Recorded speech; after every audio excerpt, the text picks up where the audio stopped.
Here is another trigonometry problem, ladies and gentlemen.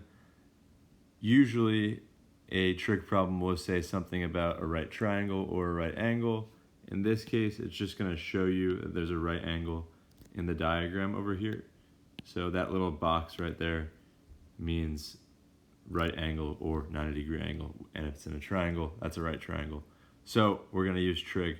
Sometimes you don't use a trig, you can use Pythagorean theorem, but in this case, we'll use trigonometry. So we'll write down, so, ka, toa. As we always should for our first step in a trig problem, just to remind ourselves of the trig ratios.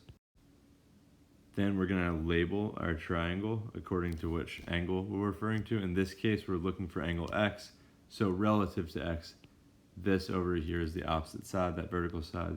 The adjacent side measures 12, and the hypotenuse is where it always is across from the right angle. So, good. Something that students struggle with most is choosing the right function. Just look at what information is given to you, and it should make sense which function to use. We are given a value for the opposite side, and we're also given a value for the adjacent side. And we don't have this angle right here. So since opposite and adjacent seem relevant, we'll choose the only function that has those two both in it, and that's the tangent function. And we'll go ahead and we'll set up our trig ratio. So we get tan of our angle, which in this case is x, we don't know the angle yet, is equal to the opposite side, which is 1, divided by the adjacent side, which is 12.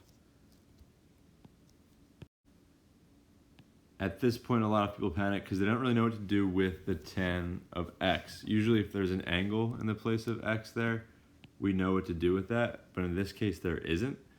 And there's a simple solution that you use the inverse tangent function in your calculator. And you do that by taking whatever angle you're trying to find, in this case x, and saying that that's equal to tan inverse, which is just a tan with a little -1 kind of raised where an exponent would be, of 1 over 12. And to get to tan inverse in your calculator, you're just going to hit the second button and the tangent button, and it's going to ask you to put in a value. In this case, we'll put in the value 1 over 12.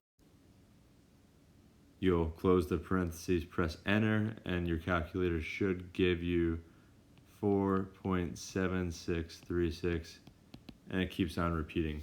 If you didn't get that number and you put in tan inverse of 1 over 12 the way that I did here, it probably means that you're in the wrong mode.